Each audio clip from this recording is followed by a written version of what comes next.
Bab 14, Mantan yang Mulia. Kebenaran sederhananya adalah bahwa jarang sekali orang mendengar hal-hal baik tentang kaisar terdahulu. Ia disebut penguasa bodoh, pangeran yang menyedihkan, boneka sang permaisuri yang berkuasa. Ya, banyak sebutan yang diberikan kepadanya, namun ada satu nama di atas semua itu yang dengan mana ia dikenal di istana belakang, pedofil.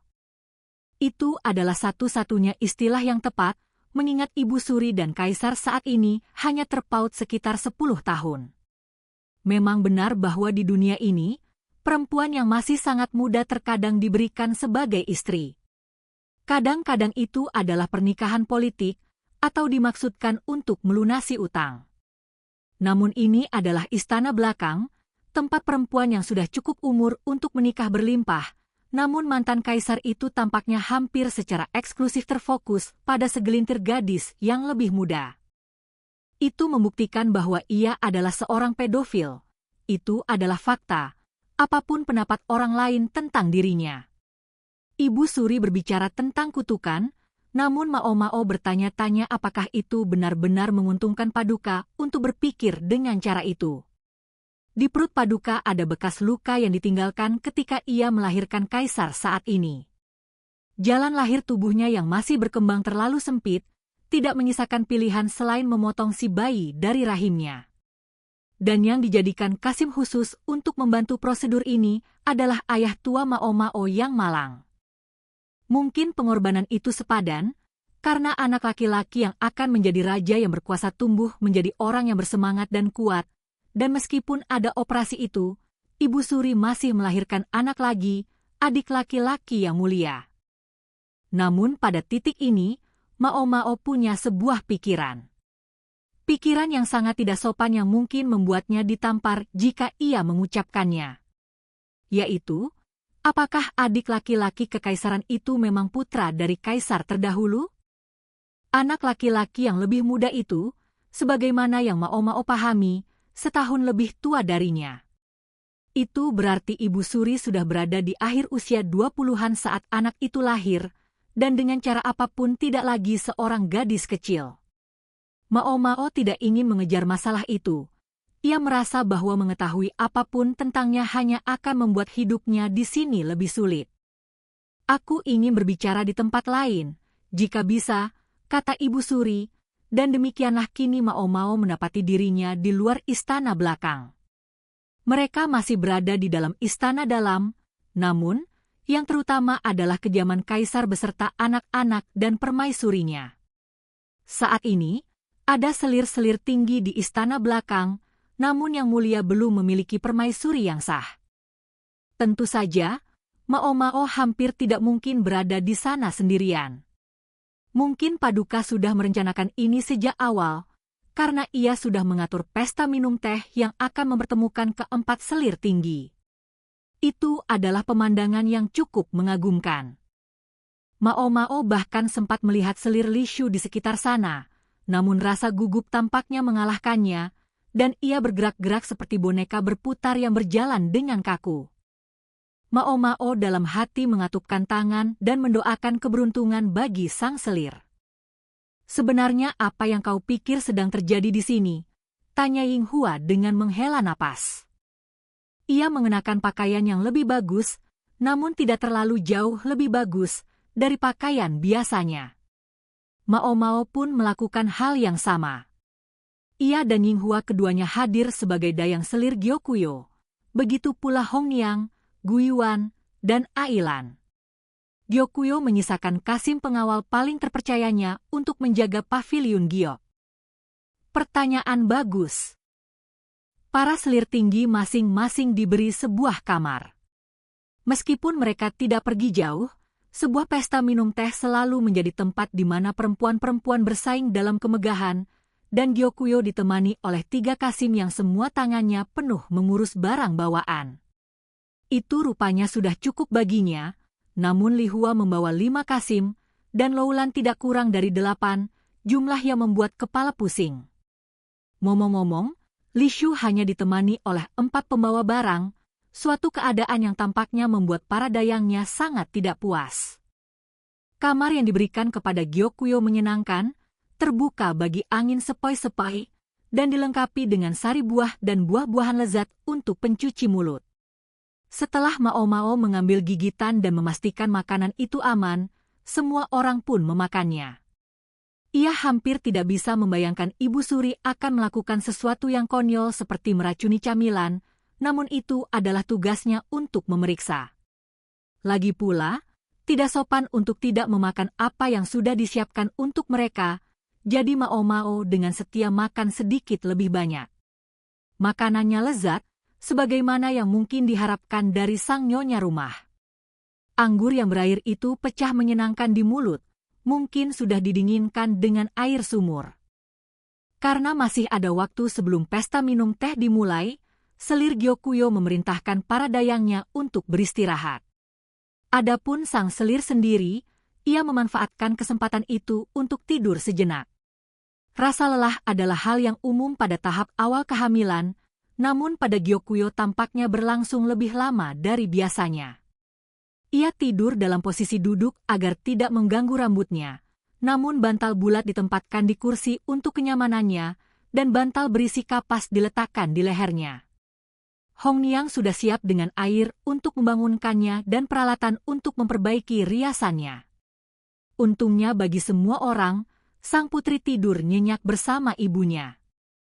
Inti dari pertanyaan Ninghua tampaknya adalah bahwa sangat aneh bagi Ibu Suri untuk mengundang Gyokyo ke pesta minum teh ketika ia tahu betul bahwa Gyokyo sedang hamil. Aku tahu Paduka mungkin akan berusaha mempertimbangkannya, tapi tetap saja. Kehamilan Gyokyo saat ini sudah menjadi rahasia umum, namun benar-benar harus duduk di sana dan minum teh bersama yang lain mungkin mengundang beberapa pertanyaan yang tidak nyaman.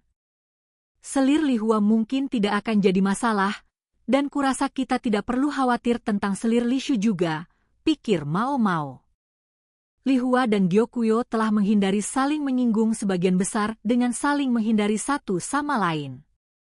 Lihua terlalu bangga dan bermartabat untuk merendahkan diri hingga mempermalukan orang lain, dan Gyokyo cukup bijaksana untuk tahu bahwa bertengkar dengan Lihua, yang darahnya lebih mulia darinya, bukanlah ide yang bagus. Kemudian ada kecurigaan kuat Mao bahwa Lihua sendiri juga sedang hamil. Sang selir tidak akan ingin terlalu banyak membicarakan kehamilan Gyokyo kalau menarik perhatian pada kehamilannya sendiri. Adapun Lishu, ia hampir tidak bisa bersuara bahkan di hadapan Gyokyo. Ia tidak mungkin menjadi masalah sekarang. Jika ada seseorang dalam rombongannya yang mungkin membuat masalah, itu adalah para dayangnya, namun hanya kepala dayang masing-masing selir yang akan menemaninya, dan milik Lishu, pencicip makanannya yang dahulu, yang sejak itu sudah dipromosikan, kemungkinan akan menjaga mulutnya tetap tertutup. Itu hanya menyisakan Loulan, yang masih merupakan hal yang tidak diketahui, dan Ibu Suri sendiri, yang motivasinya untuk mengadakan pertemuan ini tetap misterius. Tidak ada rumor yang sangat menarik beredar tentang Loulan, selain obrolan tentang betapa menggiurkannya pakaiannya.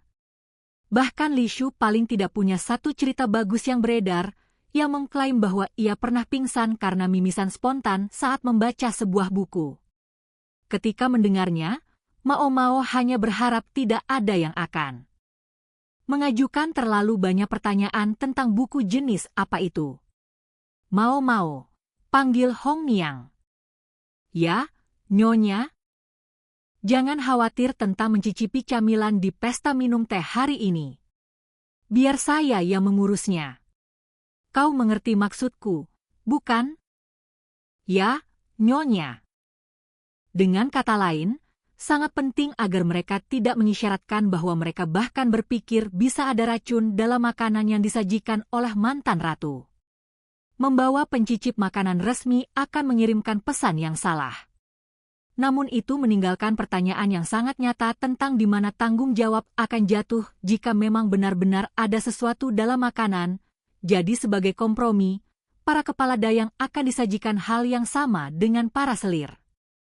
Itu nyaris tidak bisa lebih menjengkelkan dan berbelit-belit jika mereka benar-benar mencoba. Sementara itu, Ibu Suri sendiri ingin meminjammu untuk sesuatu. Hong Niang sedang menatap langsung ke arah Mao Mao, sedikit kerutan di wajahnya. Apakah mereka ingin bantuanmu dengan semacam masalah lagi? Mao Mao tidak berkata apa-apa sejenak, tidak yakin apakah ia bisa atau seharusnya melakukannya, namun diamnya tampaknya sudah cukup sebagai jawaban bagi Hong Niang. Tidak apa. Kurasa kau tidak bisa memberitahuku pun. Namun begitu. Di sini Hong Niang melangkah mendekati Mao Mao, yang tanpa sadar mundur hingga tertempelkan ke dinding. Tolong jangan lakukan apapun yang mengkhianati Nyonya Gyokuyo. Saya tidak akan bermimpi untuk membuat Anda menjadi musuh saya, Nyonya Hong Niang. Sudah cukup, katanya, mundur kembali, senyum yang luar biasa lembut di wajahnya. Saya sungguh ingin tetap berteman baik denganmu, Mao Mao. Ya, tentu saja. Hong Niang benar-benar layak untuk melayani selir Gyokuyo, pikir Mao Mao. 3 gadis yang lain mungkin sedikit ceroboh, namun selama kepala dayang itu ada di sini, semuanya akan baik-baik saja. Ia baru saja menyaksikannya sendiri. Jika kau mau ikut denganku, silakan. Perempuan yang muncul untuk memanggil Mao Mao adalah dayang paruh baya yang sama yang bersama Ibu Suri saat kunjungannya ke Paviliun Giok. Mao Mao mengikutinya melalui koridor beratap, hingga 6 paviliun terlihat. Sayap-sayap yang berbeda mekar dari mereka, posisi jendela dan tiangnya menunjukkan bahwa semuanya dibagi dengan teliti. Inilah yang berfungsi sebagai istana belakang sebelum apa yang kita sebut istana belakang hari ini dibangun, kata perempuan paruh baya itu, seolah ia tahu apa yang pasti sedang dipikirkan Mao Mao. Saya mengerti, Nyonya. Jadi ke-6 pavilion itu pasti merupakan tempat tinggal para selir, sementara sayap-sayapnya adalah tempat para dayang lain tinggal. Mereka berjalan dalam diam setelah itu, melewati celah di antara paviliun-paviliun menuju sayap di bagian tengah. Kawasan itu tampaknya tidak berpenghuni, namun tempat itu terlihat bersih. Mao Mao tanpa sadar mengusapkan jari di salah satu ambang jendela dan tidak menemukan sebutir debu pun. Bangunan itu menghadap halaman pusat. Kerikil di taman lanskap kering menunjukkan tanda-tanda baru-baru ini digaru. Mao Mao merasa melihat si dayang melirik ke arahnya dengan pandangan tidak suka. Inilah tempatnya. Mereka tiba di sebuah kamar yang sedikit lebih besar dari yang lain di tengah bangunan itu. Si dayang perlahan membuka pintunya. Begitu pintu terbuka, aroma yang khas mencapai hidung Mao Mao.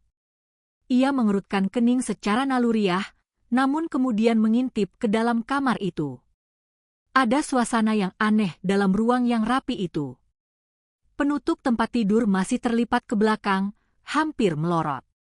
Di atas meja ada kumpulan kuas, meskipun beberapa di antaranya sudah jatuh ke lantai. Dan di lantai ada noda yang aneh. Berikutnya, Mao Mao melirik ke dinding. Dinding itu sedikit menonjol, tampaknya sudah ditambal dengan wallpaper. Si dayang bahkan tidak melangkah masuk ke dalam pintu.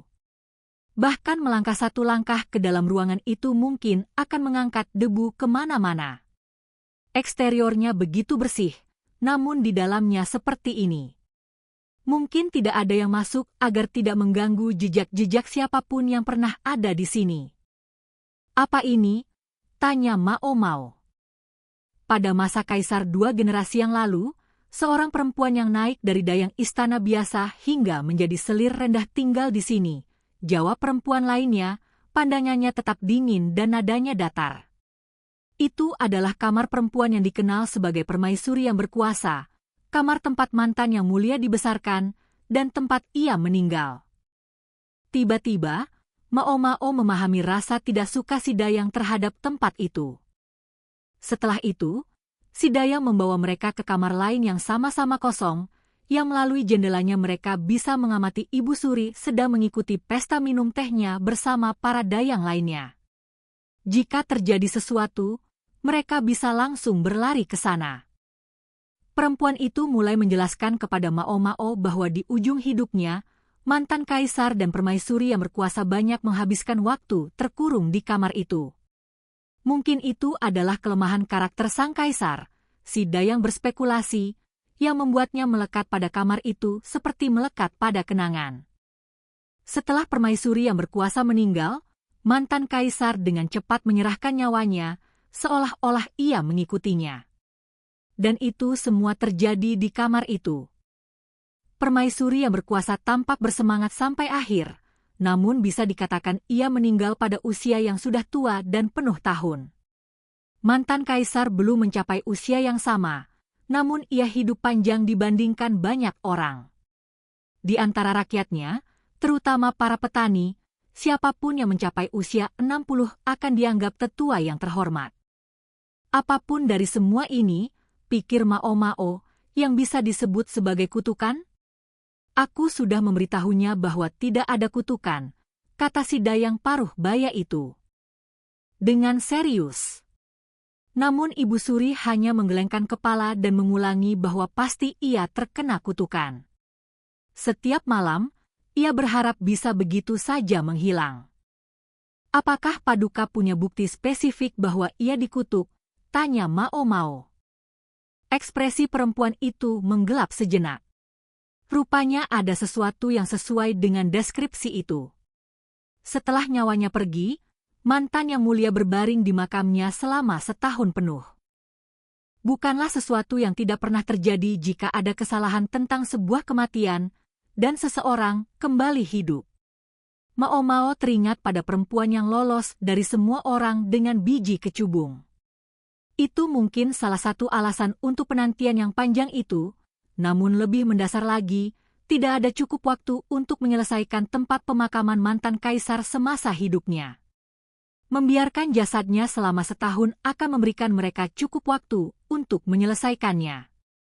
Tahun berikutnya, Yang Mulia saat ini dan Nyonya Anshi pergi untuk mengambil jasad guna dimakamkan, namun mereka menemukan bahwa jasad itu tidak disentuh oleh serangga manapun, tidak mengering, dan bahkan tampak hampir persis sama seperti pada hari kematian sang kaisar. Mao Mao mengangkat alis. Jadi jasadnya tidak membusuk. Makam itu tetap sejuk di musim panas, namun bahkan dengan mempertimbangkan itu akan menjadi hal yang bisa dimaklumi jika mereka menaruh jenazah sang penguasa di atas es. Namun pada suhu ruangan, serangga pasti akan berkumpul dan daging akan membusuk dan mengering. Namun tidak satu pun dari ini yang terjadi pada jasad mantan kaisar. Yang Mulia tampak cukup bingung. Bahkan ia sempat bertanya-tanya apakah jasad itu sudah diganti dengan boneka buatan yang sangat bagus, namun sesungguhnya itu pasti mantan Yang Mulia. Ketika mereka pergi untuk mengambil mantan permaisuri agung, mereka menemukan keadaannya yang tidak bisa digambarkan, namun itu adalah hal yang wajar. Saya mengerti. Yang benar-benar terjadi hanyalah jasadnya tidak membusuk, namun itu pasti terasa sangat aneh. Semua orang kembali ke bumi, baik rakyat jelata maupun bangsawan. Mao Mao sangat percaya bahwa lahir dengan status sosial yang berbeda tidak berarti terbuat dari bahan yang berbeda. Bangunan itu dijadwalkan untuk segera dibongkar, kata si Dayang paruh baya. Kami ingin kau menyelidiki masalah ini sebelum itu terjadi. Sudah sekitar 6 tahun sejak mantan kaisar meninggal. Jasadnya ada di makam yang jauh di suatu tempat, dan bangunan itu bisa dikatakan sebagai satu-satunya tempat yang tersisa dengan kaitan signifikan kepadanya. Jika masalah itu tidak terselesaikan sebelum dihancurkan, Ibu Suri akan dibiarkan bertanya-tanya seumur hidupnya. Terus terang, Mao Mao sudah punya gambaran tentang apa yang mungkin terjadi. Nyonya, apakah mungkin bagi saya untuk masuk ke kamar itu? Yah, saya. Tampaknya itu bukan keputusan yang berwenang untuk ia buat sendiri, namun ia berkata, saya mengerti. Saya akan menanyakannya. Ia tidak pernah mengalihkan pandangannya dari pesta minum teh saat ia berbicara. Malam itu, Mao Mao tidak kembali ke paviliun giok, namun untuk pertama kalinya dalam cukup lama tinggal di kediaman Jinshi. itu akan menempatkannya dalam posisi terbaik untuk kembali ke kamar berdebu itu keesokan harinya. Mereka akan membutuhkan izin kaisar, namun jika Ibu Surya memintanya, ada setiap kemungkinan bahwa ia akan setuju. Jinshi memfasilitasi diskusi itu, dan segera segalanya berjalan dengan lancar. Ia bertanya-tanya apakah Suiren adalah bagian dari pembicaraan itu. Terus terang, Mao Mao takut bagaimana kepala dayang akan menerimanya ketika ia kembali. Kurasa sejauh ini ia masih bersikap lunak terhadapku.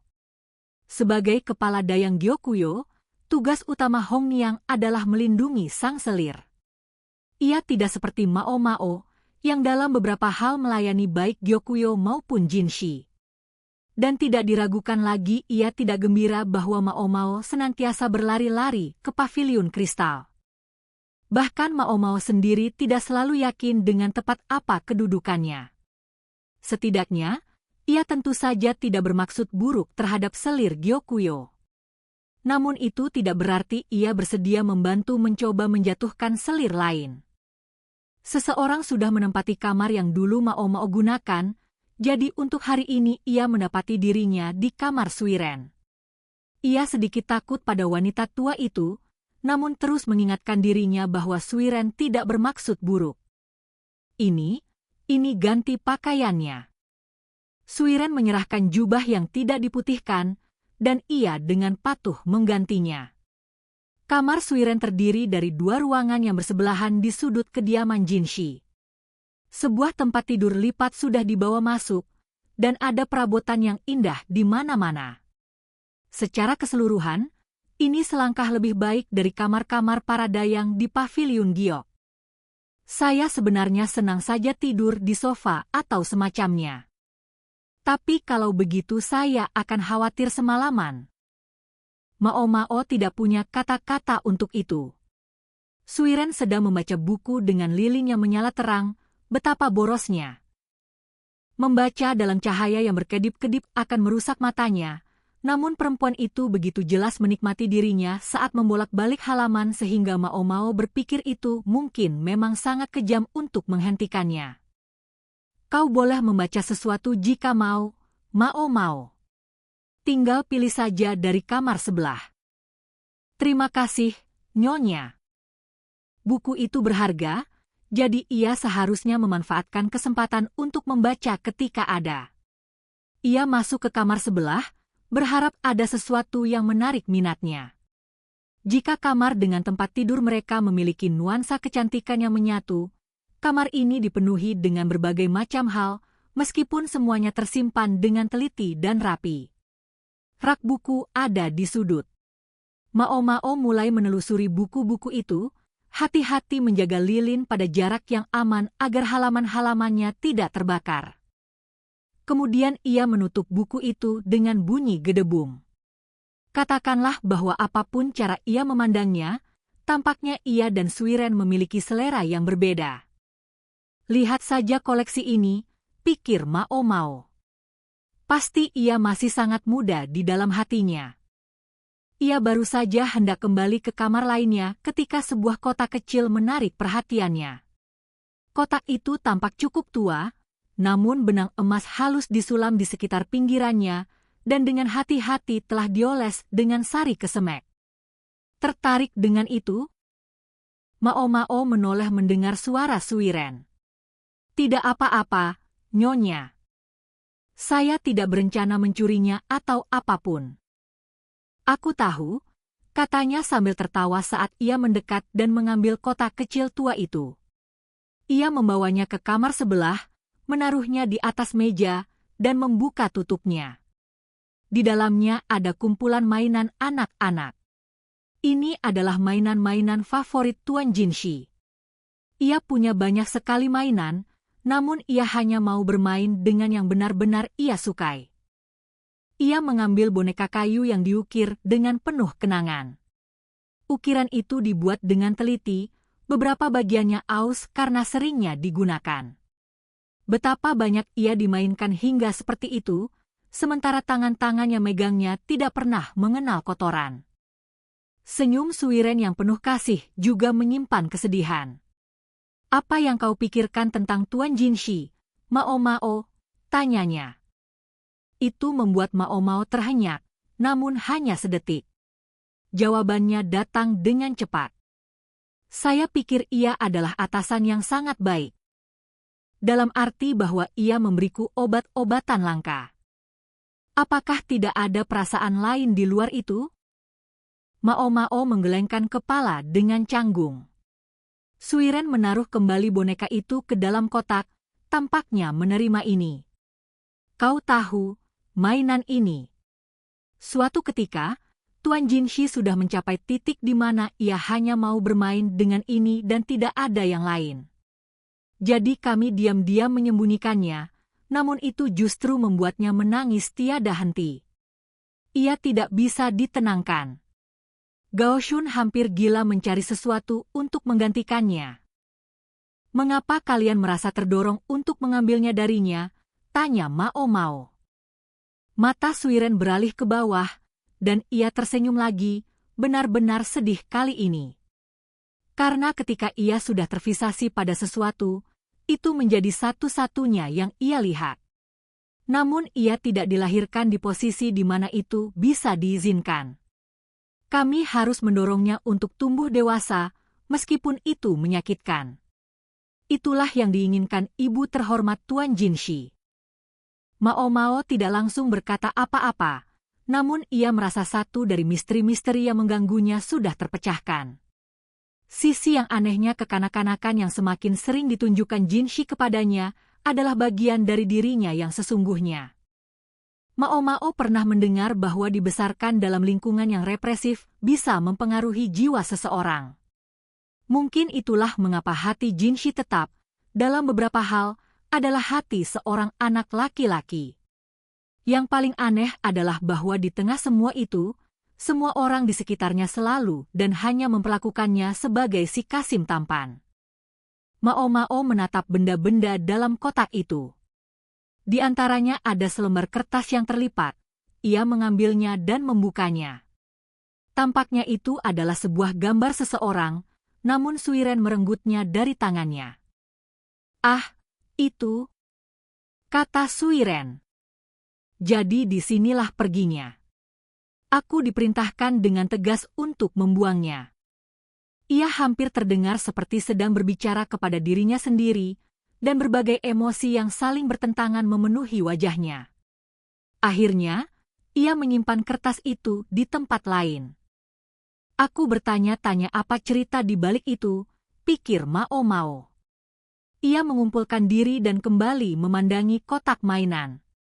Salah satu benda di dalamnya terlalu primitif untuk ukuran mainan. Itu tampak seperti batu, namun permukaannya dipoles. Ia bersinar dengan kilap keemasan. Bolehkah saya menyentuh ini? Tanya Mao Mao. Silakan. Ngomong-ngomong, Anda tidak kebetulan punya kertas atau sapu tangan, bukan? Ini bagaimana? Mao Mao mengambil lembaran kertas persegi yang ditawarkan Suiren, memangku batu itu dengan kertas itu dan menutup satu mata untuk melihat dengan cermat.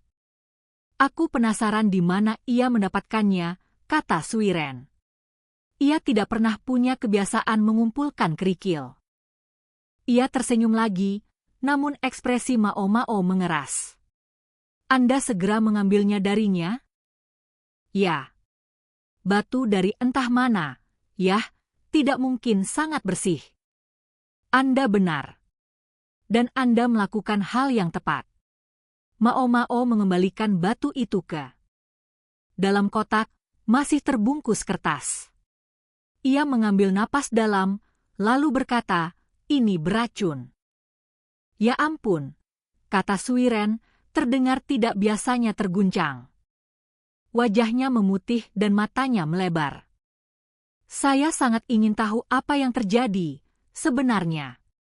Bagaimana ia mendapatkan benda itu? Bahkan saat ia berbicara, sebuah hipotesis sedang terbentuk dalam pikiran Mao Mao. Namun ia ingin lebih banyak bukti sebelum mengucapkan apapun tentangnya dengan keras. Ketika masih sangat kecil, apakah Tuan Jinshi pernah memasuki istana dalam? Tanyanya. Ya, Sesekali. Jawabannya terdengar ambigu bagi Mao Mao, namun ia mengangguk.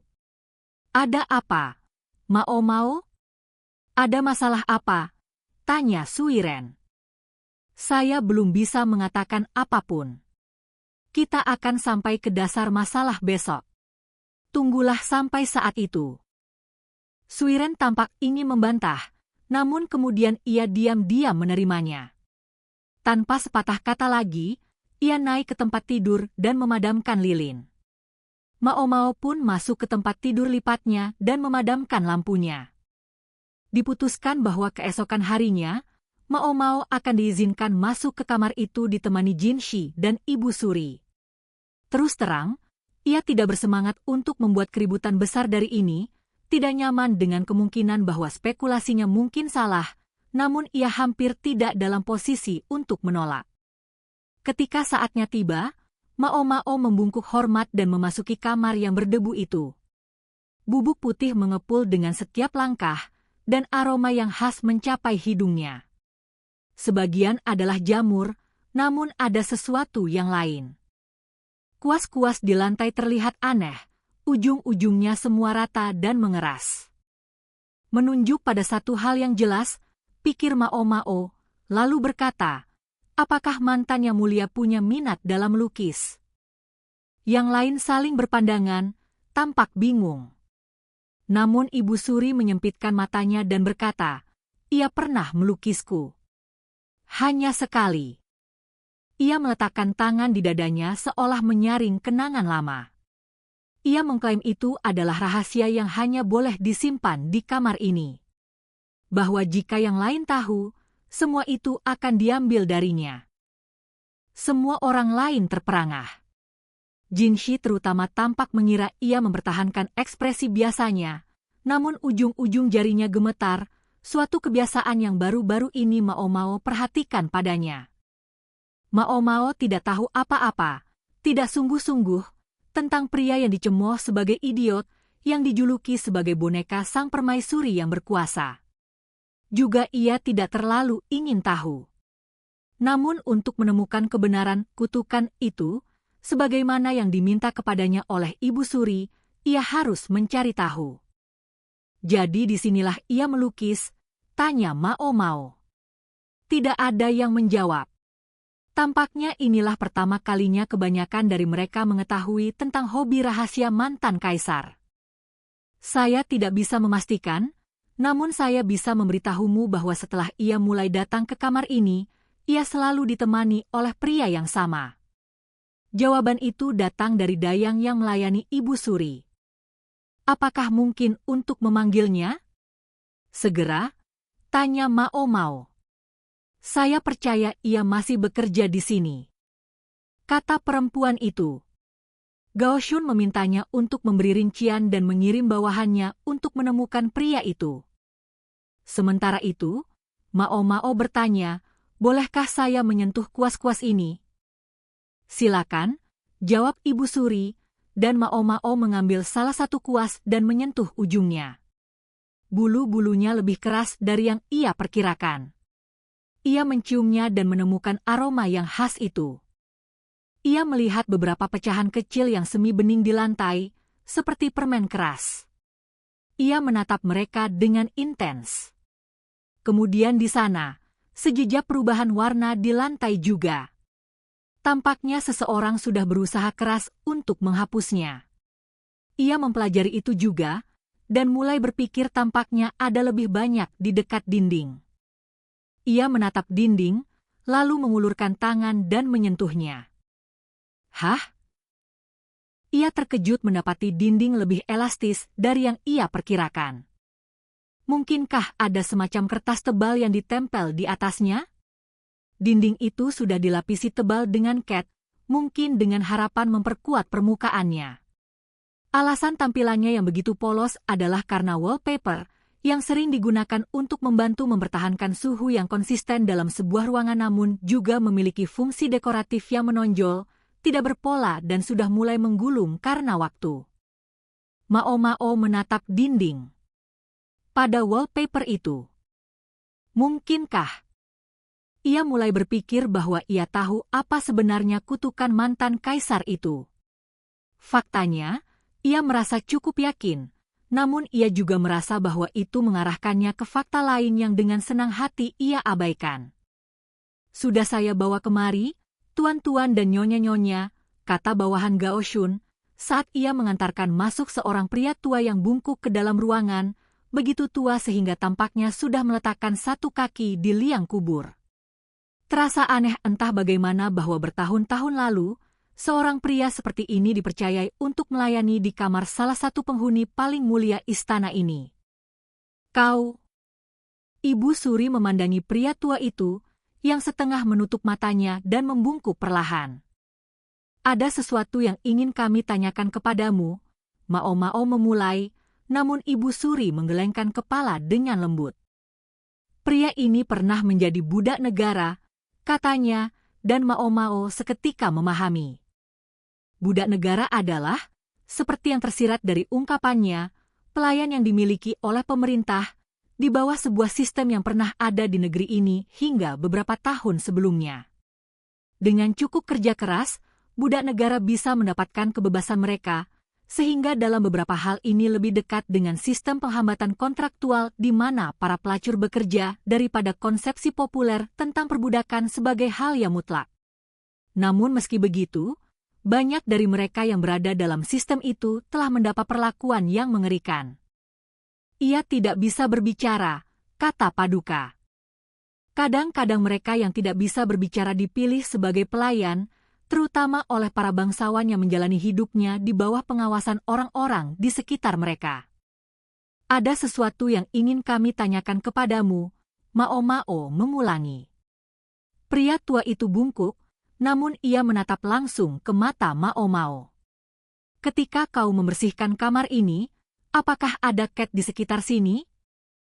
Pria itu tidak bereaksi terhadap pertanyaan itu, hanya terus menatap Mao Mao. "Kami pikir sesuatu terjadi di sini." Masih tidak ada reaksi. Mungkin ia mengisyaratkan bahwa ia tidak tertarik pada obrolan seorang gadis kecil. "Tidak," pikir Mao Mao, "bukan itu." Ia berpikir ia menyembunyikan sesuatu. Ia bisa melihat gemetar tipis pada jari-jarinya yang keriput, sebuah getaran yang sangat mirip dengan milik Jinshi sebelumnya. Ia tidak luput memperhatikan saat matanya sejenak melirik ke arah dinding. "Apakah ada sesuatu di dinding sana?" ia bertanya-tanya. Mao Mao mendekati dinding sekali lagi. Ia meraba-raba permukaannya, dan saat ia melakukannya, ia memperhatikan sesuatu. "Bolehkah saya mengupas wallpaper ini?" tanyanya. Si pria tualah yang bereaksi. Ia melangkah maju, jelas agak meski enggan. "Bolehkah saya?" "Jika kau percaya itu akan membantumu memahami, silakan saja," kata Ibu Suri. Ia tahu tempat itu hanya akan segera dibongkar. Si pria mengalihkan mata yang kosong kepada Mao Mao, seolah memohonnya untuk berhenti. "Takutnya saya tidak bisa." Ia menyiapkan air dan kuas, lalu mulai membasahi wallpaper. Ia memegang sudut yang sudah mulai terkelupas dan perlahan mulai menariknya. Saat ia melakukannya, ekspresi-ekspresi terkejut tumbuh di wajah orang-orang di sekitarnya. Itu yang menjelaskan keelastisannya, pikir Mao Mao. Ada lapisan wallpaper lain di bawah yang ia tarik. "Apa ini?" kata Jinshi, mempelajarinya dengan cermat. Lembar kertas yang baru saja terungkap itu dalam kondisi yang mengerikan karena sudah ada wallpaper yang ditempel di atasnya.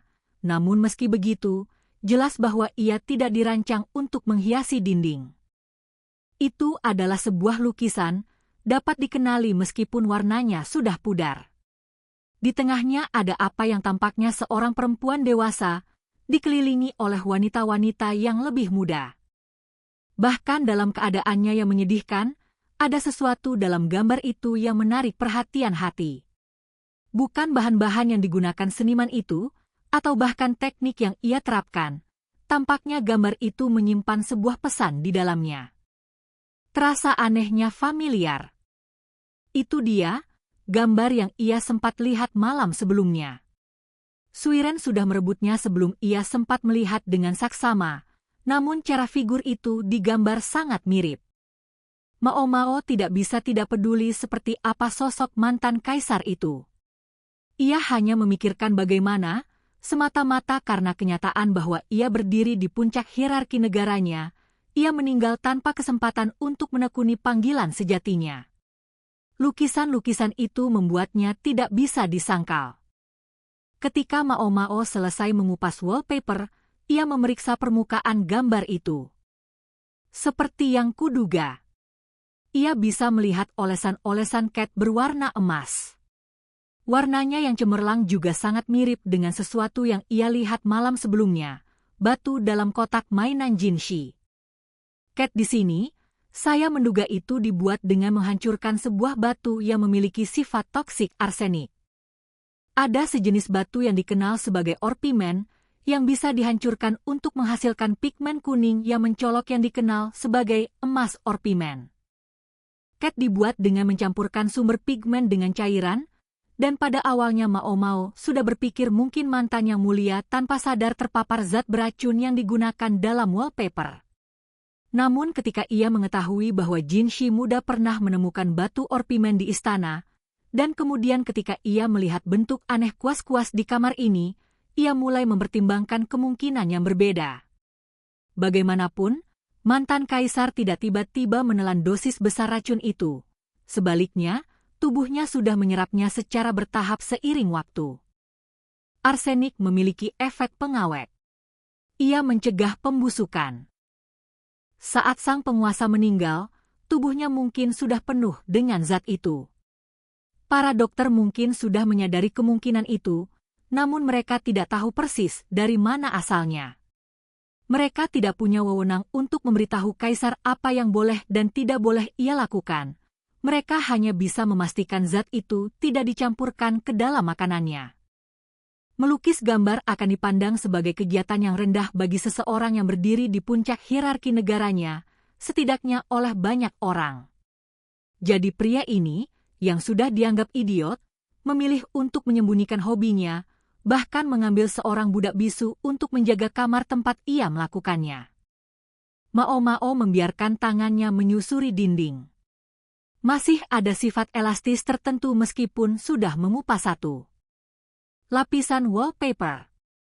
Kemungkinan besar, setiap kali kaisar menyelesaikan sebuah lukisan, ia menempelkannya di sini di bawah selapisan wallpaper. Pasti ada cukup banyak karya lagi di sini. Mao Mao masih punya pertanyaan, meskipun tentang perlengkapan melukis sang kaisar. Permukaan wallpaper itu dilapisi dengan lem atau semacamnya untuk membantu pigmen menempel dengan mudah. Itu menjelaskan pecahan-pecahan bening yang ia temukan sebelumnya. Kemungkinan ia melarutkannya untuk membuat catnya. Adapun kuas-kuasnya, selama seseorang punya akses ke bulu hewan, seseorang bisa membuat kuasnya sendiri. Namun bagaimana dengan tumpukan-tumpukan kertas dan kumpulan batu-batu, bahan-bahan untuk pigmen yang akan diperlukan? Itu tidak bisa ditemukan di mana saja. Mao Mao berdiri memandangi nada kuning emas orpimen yang sudah pudar dan berpikir. Tampaknya semua orang di sini akan tahu siapa subjek lukisan itu, satu perempuan dewasa ini. Ia hampir tidak pernah melihat perempuan dewasa, meskipun sebuah bayangan yang tak bisa ia tatap lama-lama membayang di belakangnya. Permaisuri yang berkuasa pasti sudah tahu, pikir Mao Mao. Pasti sudah menyadari bahwa putranya sendiri tidak cocok untuk tahta. Itulah mengapa ia mengkonsolidasikan kekuasaan ke dalam tangannya sendiri dan bekerja keras untuk melindunginya. Untuk menjaga aman anaknya yang hampir tersandung masuk ke dalam kepemimpinan. Itulah bagaimana ia menjadi dikenal nyaris sebagai permaisuri tersendiri. Betapa ironisnya, jika kiranya hadiah terakhirnya kepada putranya adalah tempat ini dan perlengkapan melukis itu. Mao Mao tidak mengatakan apapun dari ini, namun diam-diam meninggalkan ruangan, sekilas memandangi mantan budak itu untuk mencoba mengkonfirmasi apa yang ia pikirkan. Namun pria itu sudah menutup matanya, Kepala menunduk seolah sedang berdoa. Mungkin dialah yang menerima perlengkapan itu dari sang permaisuri yang berkuasa dan membawanya kepada Yang Mulia. Keduanya tidak mengetahui bahwa hadiah-hadiah itu beracun. Ibu Suri, sebaliknya, sedang menatap langit, seolah mengajukan pertanyaan kepada seseorang di suatu tempat di balik kubah safir yang melengkung di atas mereka. Mungkin ia punya kecenderungan sentimental yang menginspirasi gestur itu. Mao Mao menggelengkan kepala. Ia membungkuk dalam penghormatan. Sudah kusampaikan semua yang bisa kukatakan. Anshi perlahan mengulurkan tangan ke arah dinding yang masih tertempel berantakan dengan potongan-potongan kertas, senyum menyalahkan diri sendiri di wajahnya. Dayang istana ini, Mao Mao, sudah memberikannya penjelasan yang lebih dari cukup. Bahkan, mungkin ia telah membawanya kepada hal-hal yang lebih baik tidak diketahui. Anshi sangat tahu siapa perempuan itu di tengah lukisan di dinding. Meskipun gambarnya sudah pudar, kehadirannya tidak berkurang. Yang mana yang dirinya? Mungkin ia adalah salah satu perempuan muda yang mengelilingi figur sentral, namun mungkin juga ia tidak termasuk dalam jumlah mereka. Mungkin ia tidak lebih dari sesuatu yang fana baginya, seseorang yang sekadar lewat. Pikiran itu membuat kemarahan membuncah dalam dirinya. Ia menyentuh perutnya, bekas luka yang ia tahu ada di sana.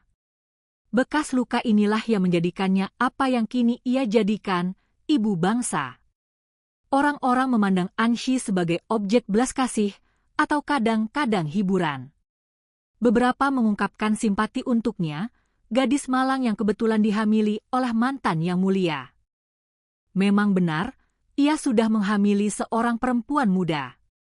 Namun Anshi sudah mengetahui kecenderungan seksual sang penguasa sebelumnya. Ayahnya adalah seorang pejabat sipil, dan Anshi putri haramnya. Kebetulan saja ia mengalami haid pertamanya lebih cepat dari gadis-gadis lain seusianya, dan ia selalu terlihat lebih muda dari usianya. Ayahnya hanya melihat sebuah alat yang mudah digunakan dan menggunakannya. Ia menutup mata dan mengingat hari itu. Salah satu kerabatnya adalah seorang kasim di istana belakang, yang sangat memahami perilaku sang kaisar. Setiap beberapa hari sekali ia mengunjungi istana belakang dan berkeliling menemui para selir tinggi. Kadang-kadang ia juga mengunjungi para selir menengah, namun tidak pernah ia bermalam. Ia mungkin berjalan-jalan berkelok di taman, namun lebih cepat dari lambat, ia akan pergi. Anshi masuk sebagai dayang bagi salah satu selir menengah, seorang kakak tirinya yang lebih tua. Perempuan yang lebih tua itu tidak tahu apa-apa tentang rencana ayah Anshi dan menghabiskan seluruh waktunya merana, berharap Yang Mulia akan datang kepadanya. Dan memang ia datang, memberi Anshi kesempatannya lebih cepat dari yang ia harapkan. Dipandu oleh seorang kasim, sang penguasa datang untuk melihat selir menengahnya yang terbaru. Bahkan di usianya yang muda, Anshi bisa melihat bahwa ia tidak terlalu tertarik dengan kunjungan itu, meskipun kakak tirinya, yang seluruh pikirannya tertuju pada menarik perhatian kaisar, tampak tidak menyadari hal itu. Ia tidak ingat bagaimana tepatnya semuanya dimulai. Hanya bahwa tiba-tiba, sang kaisar mendorong kakaknya ke samping, menyebabkan perempuan itu jatuh tergeletak ke tanah. Ia sendiri bersandar ke dinding, wajahnya menunduk. Yang seharusnya dilakukan oleh seorang dayang dalam situasi seperti itu adalah pergi untuk menghibur nyonyanya, atau meminta maaf kepada sang penguasa atas ketidaksopanan apapun yang telah memancing kemarahannya. Namun Anshi tidak melakukan keduanya. Sebaliknya ia berkata, "Apakah Paduka baik-baik saja?" Ini mungkin dianggap tidak sopan tersendiri. Memang, para kasim di sekitar Yang Mulia dengan tegas memberitahunya untuk tidak menyentuhnya dan mendorongnya menjauh. Ia pikir mungkin ia akan dihukum bersama kakak tirinya, namun keadaannya ternyata sangat berbeda. Yang dilakukan kakak tirinya hanyalah berusaha menyentuh sang kaisar, dan dengan lembut pula. Ia sudah memimpikan istana belakang, dan kini ia berada di sana, dan sang penguasanya lebih tampan dari yang pernah ia bayangkan. Dibesarkan untuk menjadi kupu-kupu, untuk menjadi bunga, kakak tiri Anshi hanya terbawa suasana. Anshi, bagaimanapun, sempat melihat sekilas ekspresi sang kaisar saat ia menatap tanah.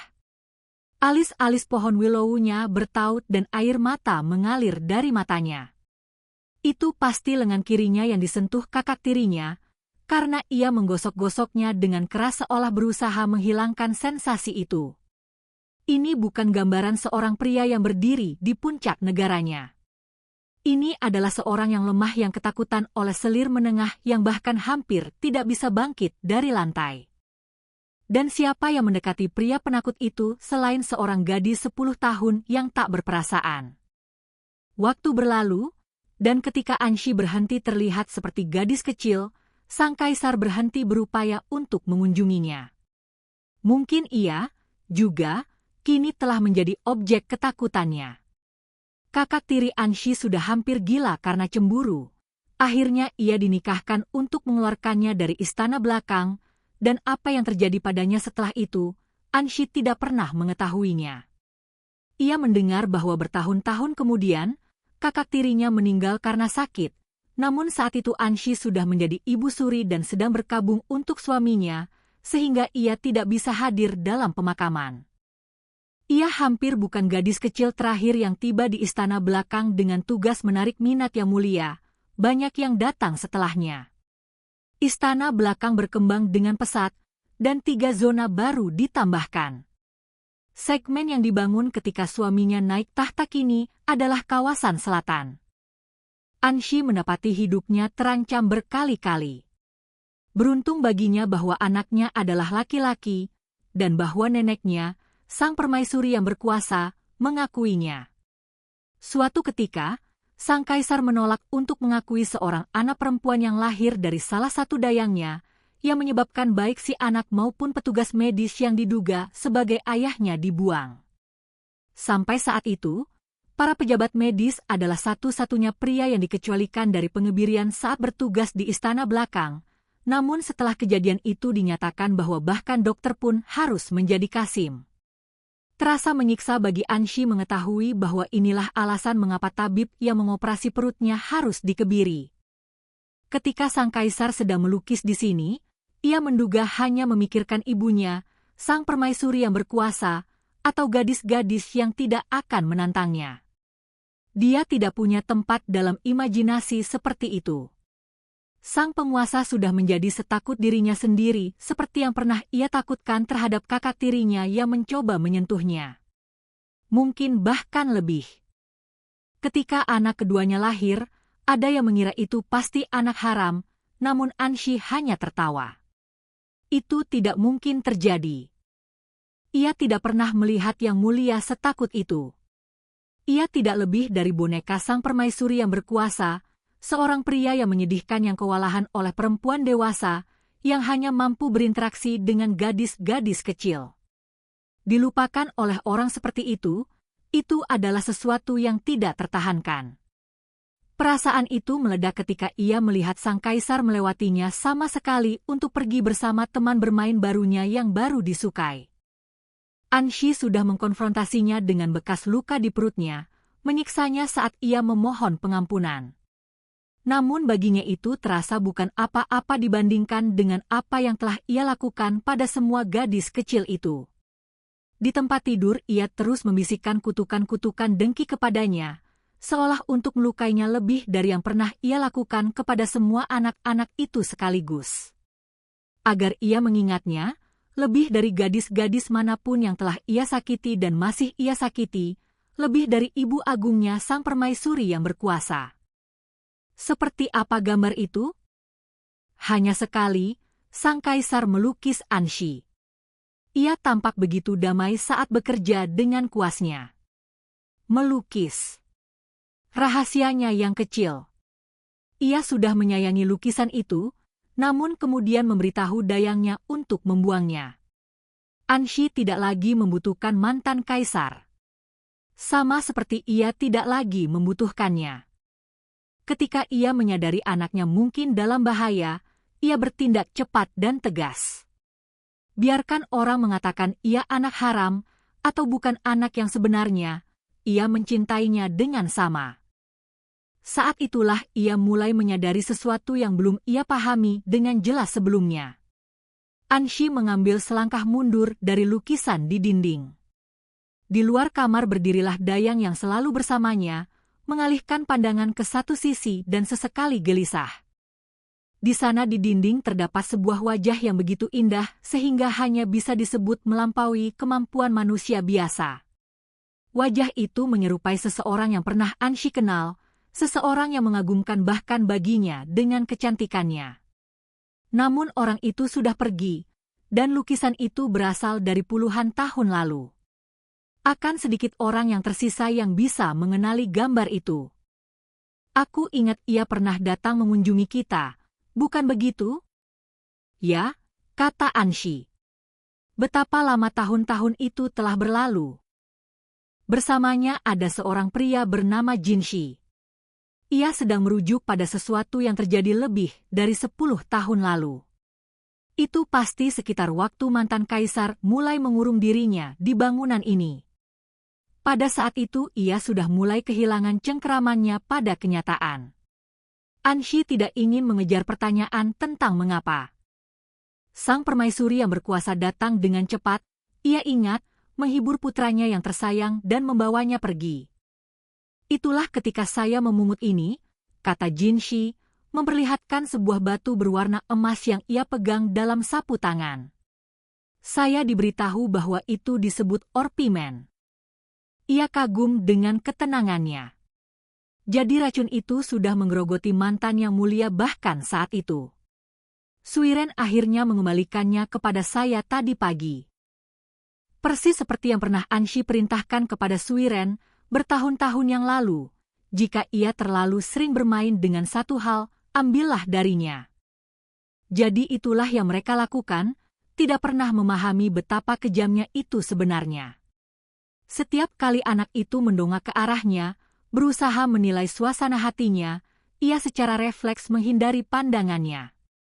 Itu adalah hal yang mengerikan yang sudah ia lakukan. Mungkin itulah yang menyebabkannya tumbuh begitu cepat dewasa, sementara hati seorang anak masih berdenyut dalam dirinya. Aku sepertinya pernah melihat salah satu gambarnya sekali. Itu menggambarkan seorang perempuan muda dalam warna-warna yang halus. Mungkin warna ini membangkitkan kenangan dalam diriku karena lukisan itu. Jadi Suiren dengan diam-diam menyimpan lukisan yang Anshi perintahkan untuk dibuang. Kau selalu suka mengenakan warna kuning, lanjut Jinshi. Itu hanya kebetulan. Keluarganya memproduksi banyak kunyit, dan pakaian yang ia kenakan karenanya banyak mengandung warna kuning. Ia hanya tidak pernah berhenti memakainya. Akhirnya ia bertanya, apakah perempuan dalam gambar itu memang sang permaisuri yang berkuasa? Tentu saja saya tidak tahu. Apa yang menurutmu ingin ia sampaikan saat itu? Tentu saja saya tidak tahu. Juga tidak ada cara untuk mengetahuinya sekarang. Itu pilihannya untuk bahkan tidak mengajukan pertanyaan itu. Kulihat kau sudah menemukan dayang istana yang cukup menarik, kata Anshi, mencoba mengalihkan pembicaraan. Seseorang yang cukup berguna. Memang benar, ia bisa mendengarnya dalam suaranya, namun ia juga bisa merasakan bahwa itu bukanlah segalanya. Ia sudah berjuang dan bertahan di medan perang ini jauh lebih lama darinya. Berapa tahun menurutnya ia sudah mengawasinya? Saya mengerti. Ia setengah menutup matanya, merasa harus menyampaikan setidaknya ini. Namun jika kau tidak berhati-hati menyembunyikan orang-orang kesayanganmu, seseorang mungkin akan menyembunyikan mereka darimu. Dan dengan itu, Anshi kembali ke kamarnya sendiri.